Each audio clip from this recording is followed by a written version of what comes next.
Hello and welcome to your guide into Scotland's third sector ecosystem on CommunityLab. We use this computer-generated voice to mitigate bias and enhance accessibility, but all the content is human-generated. Many of you will be seeing this via the ecosystem's landing page displayed here. This is to show you a little more about the space before you need to join or sign up. Take a moment to read the welcome message. If you don't have an account, click the Create Account button. Input your name, email, and password, then read and accept the terms and conditions. If you already have an account, simply log in. Logging in will land you back in the cluster's landing page. A cluster is a collection of groups on CommunityLab. It allows you to quickly navigate between linked groups and see the content and events of all the groups within it. Follow the cluster to help you get the most out of the ecosystem. We've also set up a HQ group for content that doesn't have a home yet, as well as broader discussion pieces. This is also the best place to submit requests, feedback, or ask general questions. Follow the groups that are important to you. We have built spaces for over 40 infrastructure and support organizations, covering all of Scotland. Most are place-based, but there are also a few national, practice or interest-based groups, and we hope to see more form, join and grow here. Click on Continue at the bottom of the page to land in the cluster. Welcome to the ecosystem. This is the cluster view we were just talking about.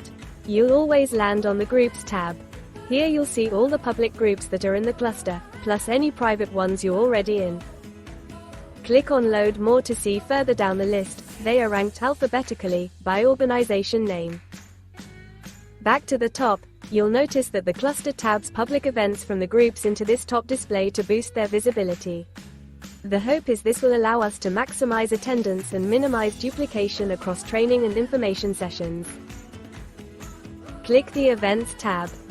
The Cluster tab will only show you the closest chronologically, but you're able to explore all future events across all the groups here. Each event displays the group it was posted in, so if it is an in-person event, you're able to see where. You're also able to RSVP and add the event to your calendar, but it's important to make sure there's not additional booking processes described, such as a booking form. Click the Activity tab.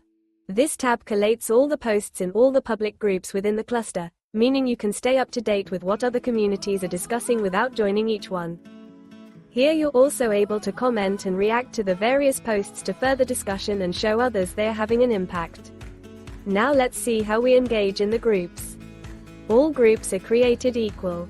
Each comes with its own activity feed for posts, an all-of group chat, an events tab, and a resource library. There's also an admin panel that's only visible to moderators. Many of the groups have started out pre-built and populated by us, but we view these as your spaces. If you represent the body in question and want to claim your space, simply click the button and fill in the attached form. Let's create a post so you can see how it's done. Click the bar at the top of the feed. If you're on a smaller screen, then a green bubble will appear in the bottom right of your screen. Click that to start drafting. Both routes will take you to the post pop-out. Here you can draft your post and attach an image, file, or link. For this post, I'm just pulling across the content of the latest newsletter. This carries all the existing formatting including hyperlinks. Remember to add a title. Add in an attachment can help the post stand out. For this example, let's keep it simple and just add an image. And add some alt text to increase accessibility. Then once you are happy, click Post. Note, you are able to edit the text body of posts, but not the attachments, so always make sure you've attached what you mean to. And there it is. Click See More to load the whole post. Each post creates its own URL. This means you're able to share the link to it. And when it's a particularly important post you want saved, you can make it a resource. To do this, copy the link, then head to Resources. This group's resources are currently empty, so let's create a section to store our newsletter back catalog. Simply name the section and click Create. Sections load in alphanumerical order top to bottom. Next, add a resource. Add the link, name the resource, and select the section you want it to sit in, before hitting Create. Resources load out in alphanumerical order left to right.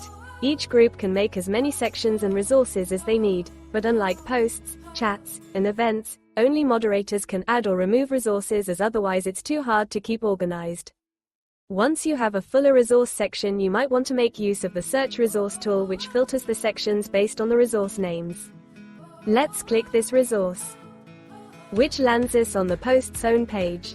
Simply click the page name at the top to bring you back. Each group also comes with a built-in all-of group chat, meaning your community can instant message on everything from the important to the informal. You can also find all your group and one-to-one chats by clicking the chat bubble at the top of your display. Next, let's look at the Event tab. Similar to posts, click the box at the top of the feed, or the green bubble if you're on a smaller display. And here is the event drafting pop-out. Toggle if it is an online event or in person. Fill in all the details, including a join or booking link. And be sure to add a topic with a hashtag to help others interested in the subject find out about your event. Check out other events to see what topics are commonly used.